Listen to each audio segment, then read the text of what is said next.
जय माँ कामाख्या देवी, जय आदिशक्ति, जय उमा पीताम्बरा।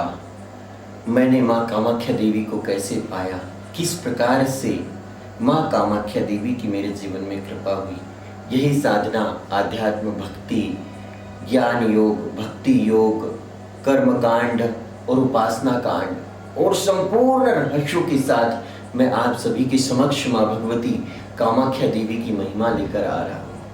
आप सभी भक्त लोगों से कहना चाहूँगा कि इस संसार का कोई कार्य आपके लिए अपूर्ण हो ही नहीं सकता अगर आप सच्चे हृदय से माँ भगवती कामाख्या देवी, माँ भगवती पीताम्बरा भगवती की शरण लेते हो। क्योंकि मन के हारे हार है, मन की जीते जीत, मन ही मिलाए राम से, मन ही कराए जीत। अगर सच्चे हृदय से माँ भगवती से जुड़ जाओगे, सच्चे हृदय से माँ भगवती को अपना बना लोगे, तो इस संसार का कोई भी कार्य आपके लिए दुर्लभ नहीं होगा। जो कार्य चाहोगे, जैसा प्राप्त करना चाहोगे, वैसा ही आप प्राप्त कर सकते हो। लेकिन मनुष्य क्या करता है, आध्यात्म मार्ग पर, भक्ति मार्ग पर एक जगह 1 फीट का गड्ढा खोदता है, ऐसे ही वो 40 जगहों पे 1-1 फीट के गड्ढे खोदते रहता है और वह एक ही गड्ढे के अंदर 40 फीट की खुदाई नहीं करना चाहता है। और उसे ये समझ भी नहीं आता है कि गुरु के बिना यह कार्य असंभव है। क्योंकि आज के समय में एक अच्छे गुरु को ढूंढना भी बहुत मुश्किल है। क्योंकि कुछ लोग तो ब्राह्मण कुल में पैदा होने के कारण वो गुरु ही कहलाते हैं, लेकिन मनुष्य समझ नहीं पाता है कि ब्राह्मण कुल में पैदा होने के बाद भी जब तक वह लंबी कठोर साधना नहीं करता है, जब तक वह इष्ट को प्रबल नहीं करता है, जब तक वह साधना मार्ग पर लंबे समय तक चल नहीं पाता है, मंत्र जाप नहीं कर पाता है, कर्म योग नहीं कर पाता है, प्रेम योग को नहीं समझ पाता है, तब तक वह साधक नहीं बन पाता है, तब तक वह कर्मकांडी ब्राह्मण ही होगा। मंत्रों को याद करना, मंत्रों को पढ़ना बहुत आसान बात है, लेकिन नाना शास्त्र है, नाना प्रकार की विद्या है। इन नाना प्रकार के शास्त्र और विद्याओं में किसी एक महाविद्या को भी सिद्ध करने के लिए आपको पूरा जीवन दान करना होगा। सभी को यह इसीलिए बता रहा हूँ कि आपके जितने भी सपने होंगे, उन सारे सपनों का त्याग करने के बाद ही आप माँ भगवती को प्राप्त कर सकते हैं। आपके जीवन में जितने भी अपने सपने देखे होंगे, उन सारे सपनों की आपको बलि चढ़ाना होगा। जब तक आप स्वार्थ भावना से माँ भगवती से जुड़ोगे, तो माँ आपके मन और मंदिर में, हृदय में विराजमान नहीं हो पाएंगी। ये जीवन में मैंने हर पल पर, हर स्थिति में, हर घड़ी माँ को ही भजा है, माँ के ही मार्ग पे चलते रहा हूँ। हर परिस्थिति में, हर स्थिति में, चाहे सुख हो या दुख हो, मैंने माँ का साथ कभी नहीं छोड़ा है। क्योंकि मन में भावना की जो जगा के देख, ले बोलती है मूर्ति बुला के देख, एक बार नहीं 100 बार आजमा के देख, ले बोलती है मूर्ति बुला के देख। क्योंकि मैंने जो ज्ञान प्राप्त किया है, मैंने जो यात्रा की है, इन यात्राओं से मेरे जीवन में जो अनुभव प्राप्त हुए, मैंने जो मंत्र जाप किया है, मैंने जो साधनाएं की है, उससे जो मुझे सिद्धियां मिली हैं, उन सिद्धियों का प्रयोग भी मैं उन शिष्यों के जीवन में करूंगा जो सच्चे हृदय से माँ भगवती से जुड़ रहे हैं। मैं उन्हीं शिष्यों को माँ भगवती का आशीर्वाद प्रदान करूंगा जो निर्मल भाव से माँ भगवती की भक्ति करना चाहते हैं, जो स्वार्थ और अहंकार बस अगर माँ के दरबार से जुड़ भी गए तो अधिक समय तक जुड़े नहीं रहेंगे। क्योंकि कुछ समय बाद उनके मन में काम, क्रोध, मद, लोभ और लालच जागृत हो जाएगा और ऐसे लोग माँ भगवती से दूर हो जाएंगे। प्रिय भक्तजनों, मैंने पिछली वीडियो में आप सभी को बताया कि माँ ताप्ती जी के पावन धाम शिव धाम 12 लिंग पर माँ ताप्ती जी के ही दिव्य भजन एल्बम ताप्ती महिमा का विमोचन हमने संपन्न किया और माता रानी के भजन सोशल मीडिया के माध्यम से, यूट्यूब के माध्यम से पूरे बैतूल जिले के अलावा महाराष्ट्र, सूरत और भारत देश में जहाँ जहाँ भी इस माटी के लोग हैं, उन तक हमने माता रानी के भजन पहुँचाए और माँ भगवती की महिमा जन जन तक प्रचारित करने का कार्य किया। ताप्ती जी के भजन एल्बम में राष्ट्रीय ख्याति प्राप्त भजन गायिका शहनाज अख्तर बहन ने बहुत मदद की। शहनाज अख्तर जी ने माँ ताप्ती जी के भजन गाने के लिए हमसे 1 भी रुपए नहीं लिया। और हमारा बैतूल जिला और हमारे माता ताप्ती जी के भक्त बड़े आभारी थे कि शहनाज अख्तर जी ने हमारे परिवार की मदद की है। ऐसे विरले भक्त ही होते हैं जो निस्वार्थ भावना से माता के धार्मिक कार्यों में सहयोग करते हैं, और ऐसे भक्तों में राष्ट्रीय ख्याति प्राप्त भजन गायिका शहनाज अख्तर जी का नाम आता है कि उन्होंने माता ताप्ती जी के जो भजन गाए उसके लिए हमसे एक भी रुपए सहयोग नहीं किया, और उल्टा उन्होंने माता जी के भजन एल्बम में उनकी ओर से जो भी सहयोग दे पाती वो सहयोग दिया। ऐसे में माँ भगवती का परिवार भी उनका आभार व्यक्त कर रहा था, और जगत जननी परमेश्वरी देख रही थी कि माता रानी का एक बेटा जबलपुर जा रहा है, स्टूडियो जा रहा है, रिकॉर्डिंग करवा रहा है, लोगों से सहयोग मांग रहा है, लोगों के सामने झुक रहा है, लोगों के सामने कटोरा फैलाकर भिखारी जैसे माँ के धार्मिक कार्य के लिए वह भिक्षुक बनकर कुछ मांग रहा है। और माँ भी देख रही थी कि बेटा तू निर्मल भाव रहित हो चुका है, क्योंकि जब तक तुम भिक्षुक नहीं बन जाते हो तब तक तुम्हारे शरीर के अंदर काम, क्रोध, मद, लोभ और लालच शांत ही नहीं हो सकता है। अगर कोई भक्त किसी जगह धार्मिक कार्य कर रहा है, उसके लिए अगर 50 लोगों से चंदा मांगने के लिए जाता है तो उसे बहुत सारे लोगों के ताने सुनना पड़ता है, बहुत सारे लोगों की बहुत सारी बातें सुनना पड़ता है, और उसे आत्मबोध होता है कि संसार में किस किस प्रकार के लोग रहते हैं, भगवान के प्रति कितनी श्रद्धा रखते हैं, भगवान के प्रति कितना विश्वास रखते हैं, भगवान के द्वारा इतना कुछ दिए जाने के बाद भी उनके मन में कितनी सारी बुराइयां हैं। क्योंकि इस संसार में मनुष्य दो ही प्रकार का बनकर तैयार होता है, एक तो भगवान का भक्त जो भगवान की भक्ति करते रहता है, निरंतर भगवान की दिव्य कथाओं का, महिमाओं का बखान करते रहता है, और दूसरा शैतान जो काम, क्रोध, मद, लोभ, लालच के मार्ग पे चलते हुए बस माया को प्राप्त करता है, माया को अर्थात धन को प्राप्त करता है। वह नहीं देखता है कि कौन मर रहा है, वह नहीं देखता है कि उसके कार्यों से किसका हित हो रहा है, किसका अहित हो रहा है, वह नहीं देखता है कि उसके द्वारा कहे गए शब्द कितना कल्याण कर रहे हैं और कितना कल्याण नहीं कर रहे हैं। वह अष्टांग योग की बातों को ध्यान नहीं करता है। माता भगवती की कृपा से मुझे वह ज्ञान प्राप्त हुआ कि मैंने कभी भी अधर्म का मार्ग नहीं चुना, मैंने कभी भी किसी अधर्मी के साथ बैठकर एक चाय तक नहीं पी, और मैंने कभी भी अधर्मी लोगों के मार्ग का अनुसरण नहीं किया।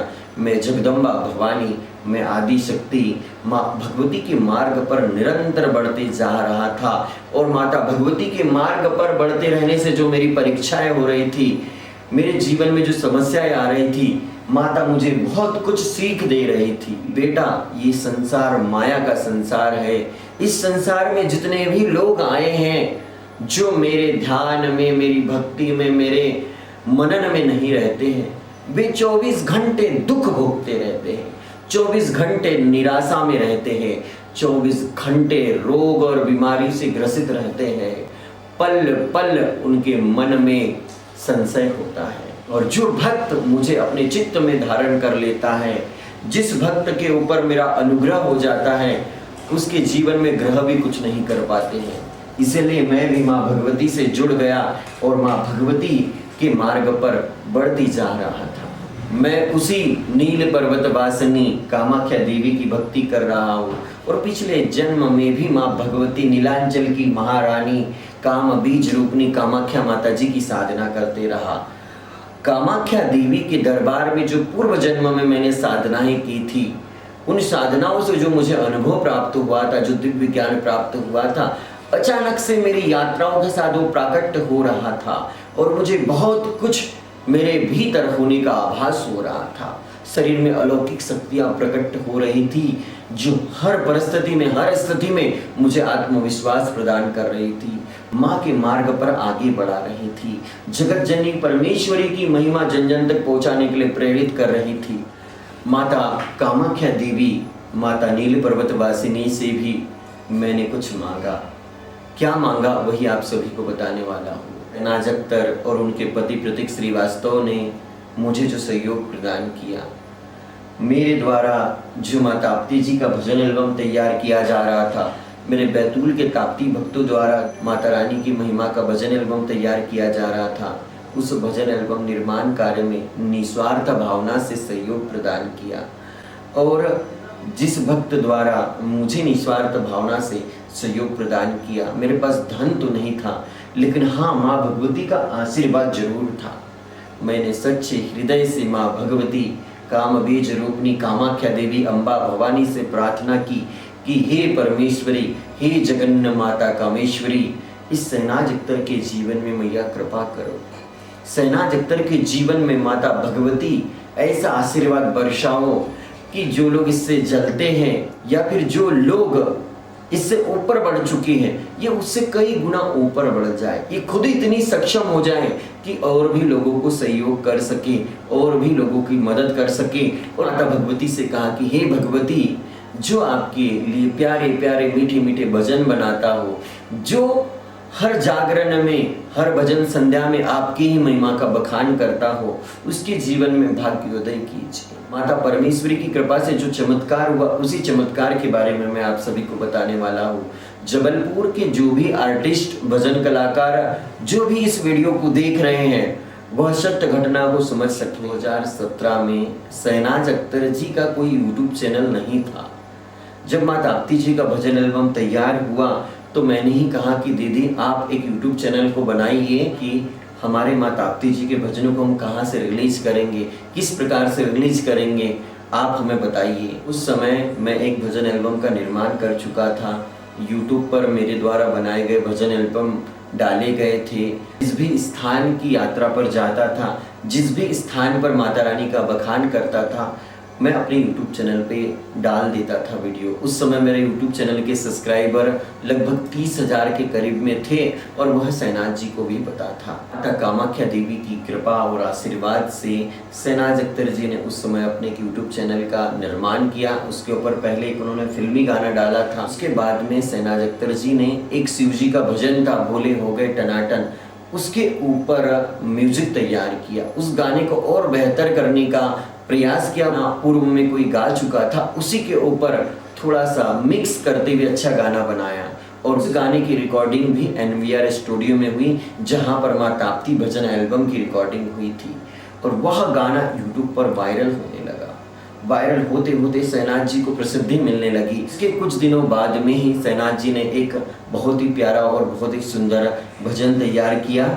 मुझे चढ़ गया भगवा रंग रंग, मुझे चढ़ गया भगवा रंग, ये भगवा रंग। इस भजन को सही रूप से तैयार किया हमारे माँ ताप्ती जी के, माँ रेणुका जी के, माँ कामाख्या देवी के भक्त गोविंद बेनाम जी ने।